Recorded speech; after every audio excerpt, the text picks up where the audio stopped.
There is only one you, and that is your superpower. You can't F that up. However, you can get stuck. That's why I created this space called UnStuck Yourself with Crystal Simmons. UnStuck Yourself is about figuring out what has you feeling frustrated, isolated, or depleted of energy so that you're able to unstuck yourself on your journey through life when you don't know how to move forward. Unstuck yourself in your career that no longer excites and challenges you. Unstuck yourself with negative thoughts that seem to be doing cartwheels in your head consistently. I don't have the answers. You do. You always have. I'm providing the time, space, and grace for you to reconnect to that knowing. I'm Crystal Simmons, coach, speaker, and facilitator, and I'm grateful you made it here. Let's begin to unstuck yourself.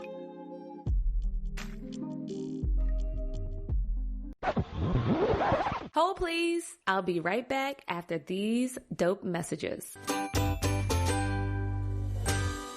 Say cheese.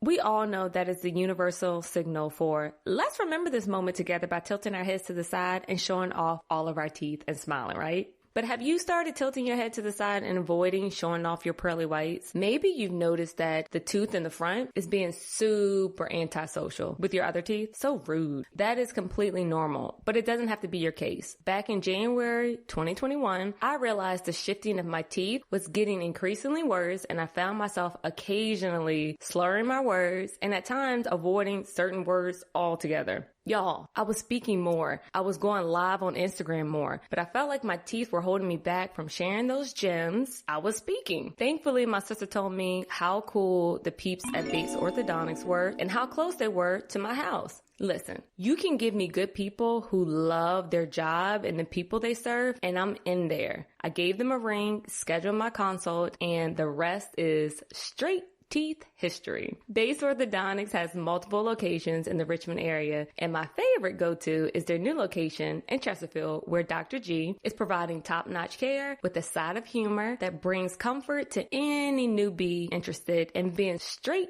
teeth Pete. I love Bates Orthodontics because they invite me to ask all of my stuck questions. Y'all know I love questions, but they do so without making me feel like I'm a bother to them. They are there to help bring your smile back to life with Invisalign. Invisalign treatment is the clear alternative to metal braces, which I also had decades ago, but I didn't wear my retainer, but that's another story. Invisalign are for kids, teens, and adults. Call Bates Orthodontics today at 804-258-4268. Again, call Bates Orthodontics at 804-258-4268. Or you can visit them at batesbraces.com. BATESBRACES.com.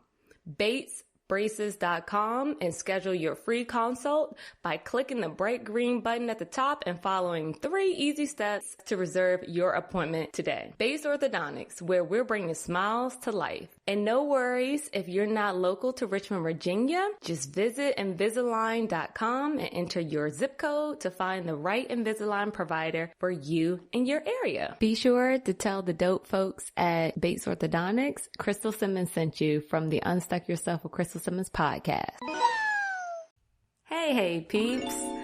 I support my clients by uncovering mindset blocks and shifting their energy, which leads them to making progress towards unstucking themselves with ease, clarity, and a sense of freedom to choose. As life keeps lifing, I'm here to share Crystal's AAAs to increase your awareness to what is and isn't working as you enhance your abilities to take action. So what's new in Crystaltown today? This is the portion of the show where I'll give you some updates of the happenings going on for me as life keeps lifing. And today I wanted to share an oldie but a goodie Crystal classic. Don't fight it, invite it. I had a coaching call today with my peer coach. A peer coach is a peer of mine who is also going through the coaching certification program. Thankfully, we are practicing our skills of being an effective coach. And this human has been a great force thus far. We've only had 2 sessions out of the 12 that are required. But I went to bed late last night. I played pickleball for the first time, y'all. Because y'all know I love definitions. What is pickleball. Pickleball is a racket sport that combines elements of tennis, badminton, and table tennis. 2 or 4 players use solid paddles made of wood or composite materials to hit a perforated ball over a net. And the ball is much like a wiffle ball with about 26, 40 round holes. And it was first played in 1965, Bainbridge Island, Washington. I am loving it. But I played for like 2.5 hours. I burned like 600 plus calories. And you got to keep in mind, I am new to this, so I wasn't running back and forth for 2.5 hours. I was still trying to learn like the rules, how to keep score, how to move and so forth. Yeah, I went to bed late, played pickleball for the first time. I was tired. I was moving slow this morning. I meditated, showered, and when I got on my call, I told my peer coach, I'm tired. What he said next was something I didn't even know I needed to hear, and I'm thankful that he said it. Where did I write it down? Oh, I think I wrote it down here. Hold on. It's so simple and easy. He said, you're entitled to be tired.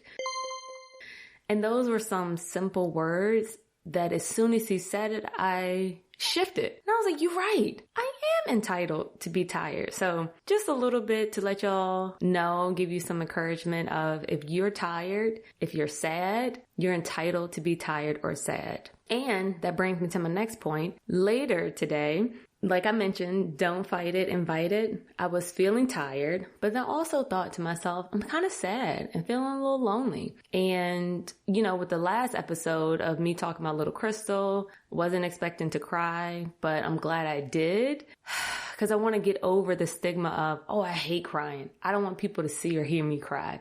Y'all, I cry. I'm human. And today I cried.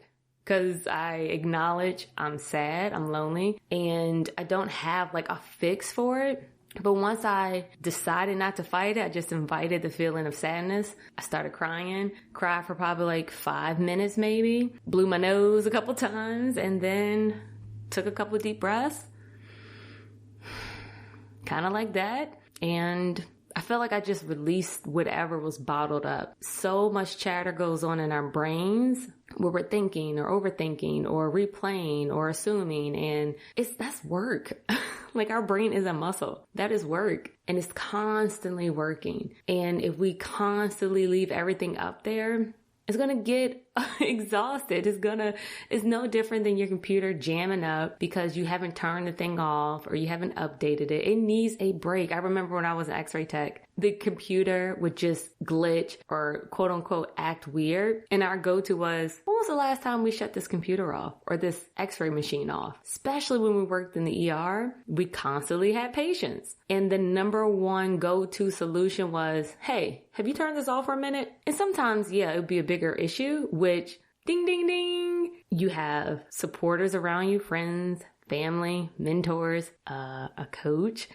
But for the day-to-day, you being able to just monitor and recognize, like, it feels weird. I feel different. I feel something. Something might just be off. And it might be you just sending yourself a reminder of, don't fight it. Invite whatever needs to come in to come in. Sit with it. What comes up, if it's crying, if it's going out and hitting a pickleball really aggressively, like over the fence to get some frustration out. That was not me. But don't fight it, invite it. So now it's time for us to take a cruise on the dope train. And the dope train will be the message of the podcast from here on out. And today's episode was inspired by my guided meditation that I do daily on the Calm app that I use pretty much every day now. And I have 5 free guest passes, and it consists of 30 days of utilizing the app to the fullest extent. I do believe you have to put some information in. It might ask you for a card, but it won't charge you if you cancel it before the 30 days. And just a little pro tip, I did this myself. Another young lady sent me the link months ago. And I enjoyed it so much, I ended up deciding like, maybe I'll just get the subscription. I don't remember how much it is, but it's fairly reasonable. But even if you want to just try it out, 30 days of meditating. So I'll share the link in today's show description, so that you can utilize the link. And I only get 5 passes per month. So if you're listening to this and you hit the link and it says it's not available, just wait for the next month maybe. But yeah, there are 5 free passes that I can share. There's a link that I can share. And to be honest, the more we all meditate, the more connected we are to one another. And I do believe that we'll be better equipped to kind of handle when life keeps lifing. I'm not saying you meditate and all the goodness just is poured and bestowed upon you forever and ever. No, but when life is life and you're able to create, you're able to assess and make choices that are beneficial for you and others around you. So yeah, let's go back. We're going to cruise on the dope train and we're going to make 3 unstuck stops along the way. The first stop is going to be defining what optimal anxiety is. And number 2, how it can show up. And lastly, number 3, how can we take action with that raised awareness? Today's episode is centered around how do you unstuck yourself with optimal anxiety? And you might be like, what does that mean? Well, I'm glad you asked. The first stop is going to be a combined stop with 1 and 2, because we will define what the F is optimal anxiety, which is pretty important. But I'll also give examples of how it can show up as well. So I actually Googled what anxiety means, because for me, I feel like I kind of know, but I love definitions. So anxiety is defined by Oxford Language as a feeling of worry, nervousness, or an unease, typically about an imminent event or something with an uncertain outcome. And in my Calm app, I have Tamara Levitt, which she does most of all the guided daily meditations that I do. She explains optimal anxiety as how to expand our comfort zone by first understanding what our comfort zone is. It's a set of routine behaviors that present low anxiety and little stress when we eat, how we dress, or who we hang out with, and what we do for leisure. All of these factors make up our comfort zone. It's a behavioral place of low risk and high security. But to perform at our very best in life, we actually need a dose of anxiety. 1, to grow, and number 2, to develop. And psychologists call this whole sense of recognizing the importance of us performing at our best with just a teensy bit of anxiety. They call that optimal anxiety.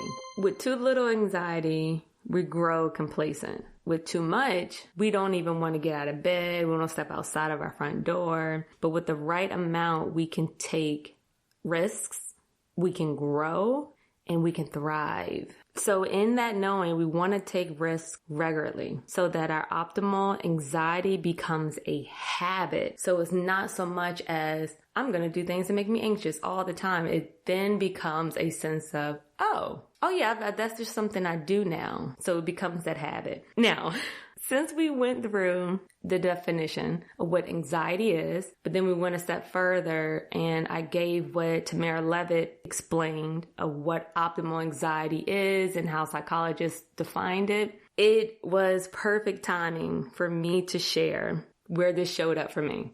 If I go back to even recognizing what it took for me to create this podcast, I know I tend to thrive when I have some type of structure. It doesn't have to be perfect, like A has to follow or B before B and then C needs to follow B. I just need to know there's a flow of something and there's an end goal. When I signed up for the program to create my podcast, I was scared. I was nervous, but luckily with that anxiety of the unknown, because I didn't know what my show was going to be about. I didn't know how I would sound. I didn't know if it would be good. I didn't know any of that, but I also was able to take that risk because I knew I had a lot of other people with me. So even if I'm struggling, hopefully somebody else is struggling and we could talk about how we cannot struggle together. So that was a huge benefit. And I also knew the person teaching the course meant business. They weren't about to share some effery and half-ass-ish. So I already knew they were going to come with their best.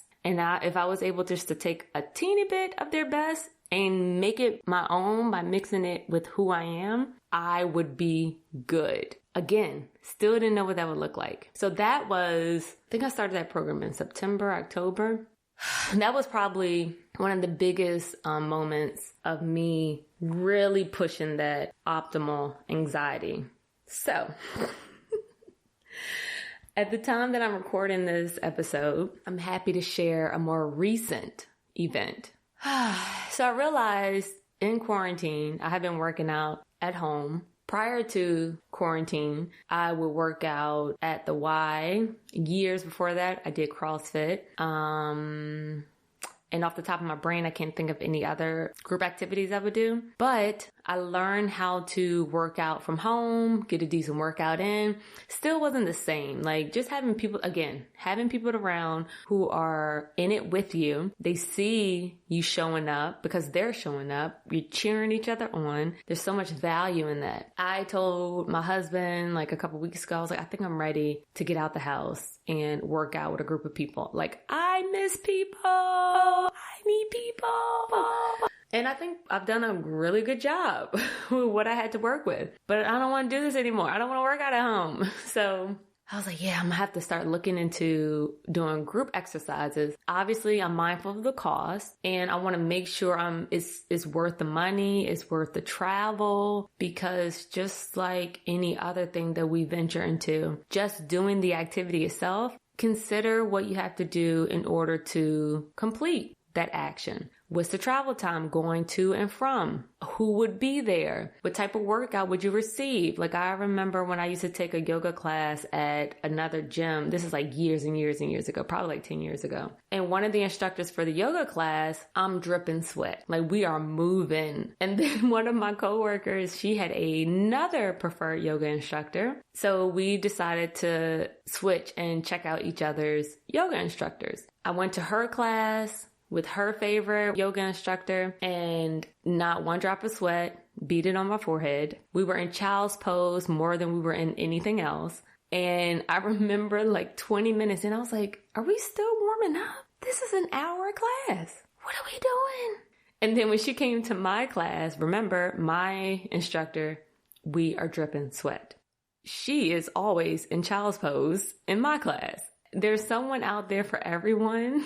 I love telling that story because there was such a huge difference in the yoga instructors. And I say all that to say, I told my husband I want to do a group exercise, and I told myself I want to make sure it's worth my time, that I'm actually burning calories, I'm meeting dope people, I'm having fun. And God just came in through and blessed me. My friend Jasmine hit me up she had commented on something I had posted, and I was like, I want to play pickleball. And I think that's what I said. Jasmine, correct me if I'm wrong. And she was like, yeah, we play. And I was like, I'm going to text you and I won't spare you the details of us going back and forth. But y'all, I played pickleball.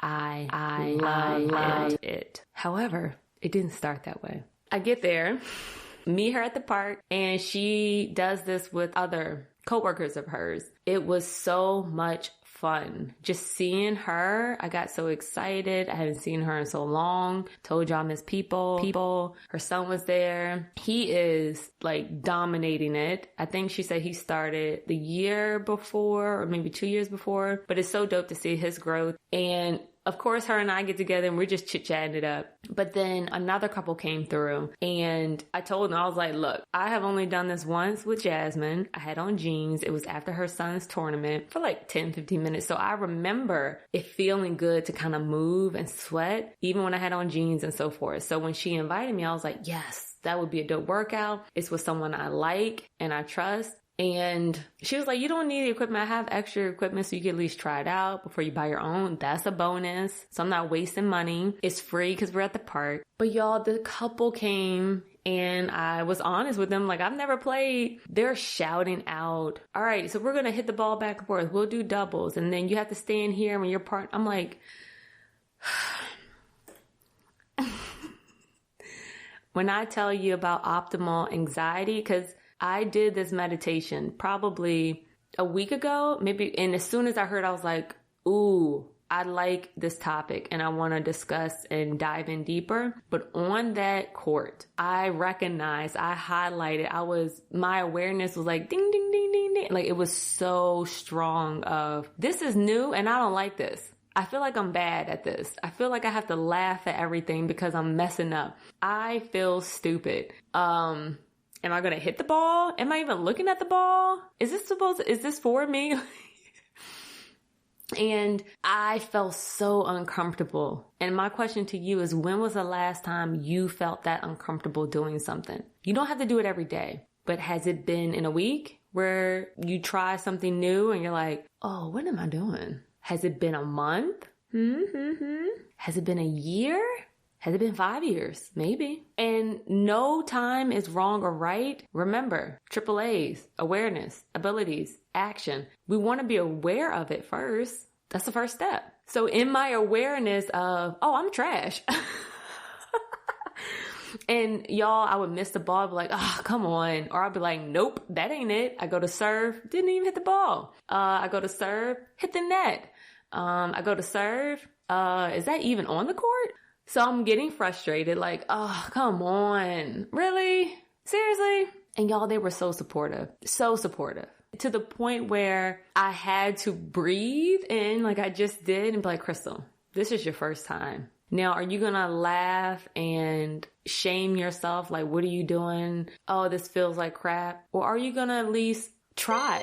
And when I say try, you're probably like, well, Crystal, you probably were trying. I wasn't intentional with my trying. So I would, like I said, I would go to serve. They would tell me, try bouncing the ball first. Tried that. And then somebody was like, well, hold the ball and then like drop it on the paddle and then hit it. Like, it sounds weird the way I just said it, but it's almost like release the ball from your left hand while your right hand is swinging. Tried that. But instead of me telling myself, like in the beginning, I was like, oh, what am I doing? They're trying to help me. I'm not getting it right. I literally said to myself, okay, Crystal. And when I say to myself, I said it out loud. Let me make that correction. I'm going to drop the ball and hit it with the paddle. And then the other lady was like, watch the ball while it hits the paddle.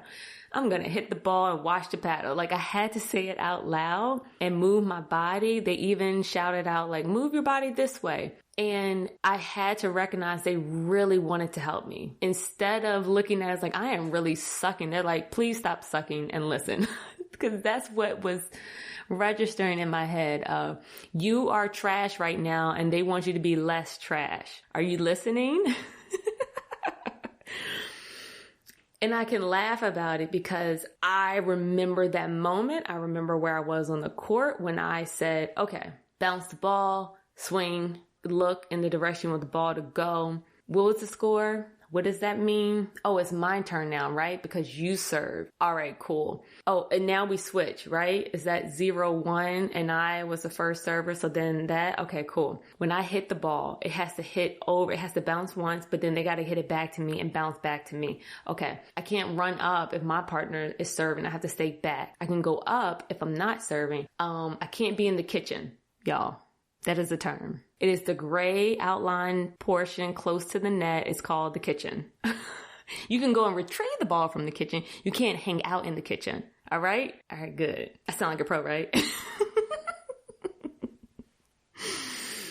It was so much fun. Even though I'm sounding like, oh, you're getting it, I felt like I was getting it. And for me, it took me expressing it outward. I'm going to drop the ball. I'm going to serve it. Oh, it's our turn now. They hit it out. So their other partner gets another try to serve. Then it'll be our turn. I learned how to keep score. I switched up with my paddles because one was a little bit skinnier than the other. One was heavier than the other. The ball would like hit my foot or near my feet. And I'm like, how do I hit that? And they're like, no, don't worry about it, Crystal. You'll learn how to move your body, or you'll learn how to run back away from the ball so you can hit it. Y'all, I started doing that. Even though the first time I think I didn't even hit the ball, I celebrated that I ran back a couple feet. so that I could at least attempt to try to hit the ball, even though I didn't hit it. Being able to recognize the shift. So one, like I said, raising the awareness. I'm not good at this. I haven't played this, so this makes sense. Of course, I wouldn't be able to do most of this. Of course, I don't know most of this. But then recognize my abilities. Can I listen? Can I follow instructions when they're being yelled at me? And they were doing it in a way, it wasn't like, come on. It was like, oh yeah, just step back. Or no. Or watch the ball. Try bouncing it. And at first, I was irritated, like, yo, stop telling me what to do. But I didn't say that. But I could feel the irritation. Remember, invite it. Don't fight it. So I invited that feeling in and then recognized, like, this is helpful. That makes sense. Yes, I can hold that in. If I forget, oh, darn it, that is right. You did say to do that. Got it. Or, yep, I'm going to keep forgetting because this is all new. So those are my options. What am I able to do in that situation? And my action was to, if I remembered, attempt it. And as I continued to do that, I kept getting better and better. The biggest thing was, one of the older gentlemen that was there, he was like a beast in helping me and acknowledging, even keeping score for us sometimes, giving tips. We started switching partners. So me and Jasmine were partners in the beginning, and I felt comfortable with her. So comfortable that I think I was rubbing off on her because we weren't winning. I love you, Jasmine. But I felt so comfortable. And when we lost, they were like, all right, we started switching. And I got nervous. I was like, oh no, my blanket, my comfort zone is leaving me. I felt it. This is just a pickleball game at the park for the first time. And I felt she was my comfort zone. And I was like, no. Took a deep breath. And one, I'm not no punk, so I'm not going to be, I didn't want to be like, no, I want to just keep playing. I was like, no, I need to challenge myself. And even me saying that, I wanted to challenge myself. I was already getting better with listening to these new directions, new suggestions. And then when we switched partners, I started catching on even more because now I'm recognizing it's another level of discomfort, that optimal anxiety of, okay, I have a new partner. I wonder if we're going to communicate the same. So I still stay true to me of speaking out loud. Is it my turn or your turn? Is the score this? Just to clarify, just so I can keep that fresh in my brain and create that habit of repeating, instilling this newness in me. Y'all, I won so many games that I didn't even keep count. I was yelling out the score. I was serving better. And there were moments where I would go back where I wouldn't hit the ball or my serve would just hit the net. You know, keep me humble. But it also showed me that I wasn't in the moment because I had stopped talking to myself again. So I got a little bit comfortable and switching. I don't know how many different partners I had. I kept my watch on the whole time I was active, meaning even if in the beginning I was barely hitting the ball because I just was missing it, I kept my watch on and we played, or at least for me, for 2.5 hours. And when I looked down, I was like, what? It was such a dope feeling that I felt just in 2.5 hours, I was way better than when I started. So just examine your comfort zone and consider how you might ease outside of your comfort zone today in any aspect. Like we mentioned before, do you order the same food at a restaurant? Maybe you're comfortable with chicken fingers and fries, but can you ease out and try something else? Maybe it's in your career. Like what are the areas in your life where you could use some healthy discomfort? Is it taking on a new project in your career to learn a new transferable skill because you don't want to stay at that job forever and you're actually looking to expand and try new things? Ooh, how about you start now while you're getting paid? What about in your personal life? Are you basically doing the same workout routine and it's kind of gotten your motivation down where you're like, I already know what's going to be required of me to hit this move or do this. I've always wanted to try tap dancing. I don't know why that came up. What are the areas in your life where you could use some healthy discomfort? And what kind of healthy challenge do you need? If you're scared, it's just the very thought of trying something new. Explore that. What is behind that fear? What is guiding you rolling your eyes at me right now? Or just missing what I'm saying? Or giving excuses of, but Crystal, you don't understand. What is behind that? For me in pickleball, it was me fearing looking stupid, me seeming like I can't listen, me seeming stiff, me thinking, who plays pickleball? Is almost 40-year-old supposed to play? Is this a certain type of demographic? Will I be like in the club? It was a fear of, will they like me? Will I like them? But I actually really recognized my main motivation was I miss people and I wanted to work out. I understand the power of being amongst others, achieving the same goal of just moving our body, sweating a little bit or sweating a lot. I don't really care. I just want to be around people and their energy. So that was a huge change. Being coached on the sideline made me very uncomfortable, but it made me better. It made me so much better. It was uncomfortable. I was getting frustrated, but I received support. I received cheers. I received reminders that I was actually getting better. Like they kept saying it over and over. Like, that was a really good serve. Remember, like you couldn't even hit the ball and we keep going back and forth. Y'all know if you ever play tennis, when you hit the ball and the other person returns in and you're able to hit it. Like I cheered when we hit the ball like 4 times. I was like, we did it. But not hitting the ball and me switching paddles, me trying to wash a ball, I didn't know how to keep score, all of the unknowns from the beginning. In hindsight and looking at the end, I was proud of me, so proud of me. And I just want you to know it makes sense that you will want to remain in your comfort zone. It makes sense. Totally get it. You're not alone. But after hearing all of this, I want you to take a moment and just really think about what you're learning about yourself as I share these stories. What is the next step you can take to ease out of your comfort zone? And how will you hold yourself accountable in doing so? Will you text or call your friend? Will you let your partner know? Maybe you'll hit up your mentor or your true friend that's always there to hold you accountable for every word that you say, even if you don't even want to have them keep you accountable. Even if you try to avoid it, they still bring it up no matter what. I'm that friend.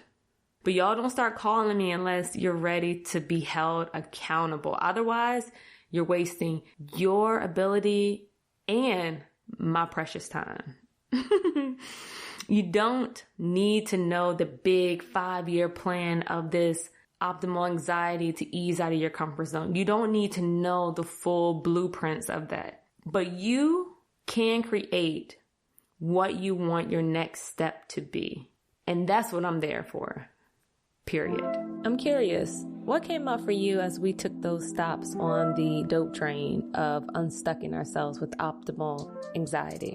Did you find it helpful?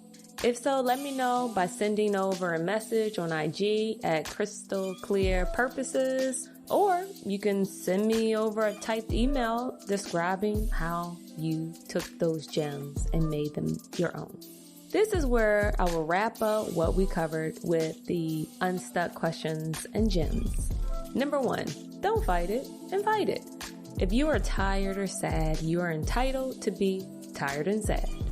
Number 2, our brains are constantly working. Allow your brain to rest. Number 3, in life, we actually need a dose of anxiety to grow and develop. Number 4, when was the last time you felt uncomfortable by trying something new? Has it been within a week? Has it been a month? Okay, where are all my peeps at? Let me know the love and support is real by unlocking your phone, clicking this episode, and hitting the share button icon. That helps this message to reach more dope peeps. And it allows the messages to be more impactful. I was told I'm a homing beacon where I'm here shining, speaking, and holding my arms out to those who are looking for me. Here I am. Do you see me? Oh, you don't? Because your cousin or your coworker never shared this podcast with you? Trifling. Never will those words come out of your cousin's mouth or your best friend's mouth or your coworker's mouth because you shared this podcast with them. You can't control whether they listen or not, but you can hit share. You can control that finger. And if you feel like your friends are kind of stale and they hate optimistic people, then don't send them this way.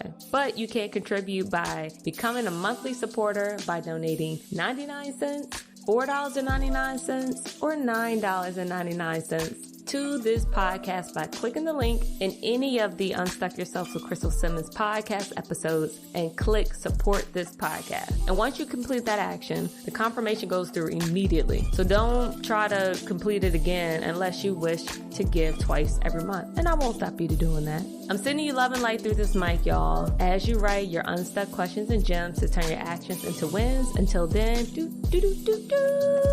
stay unstuck. Music production by Ev the Healer. That's at EVTHEHEALER on Instagram.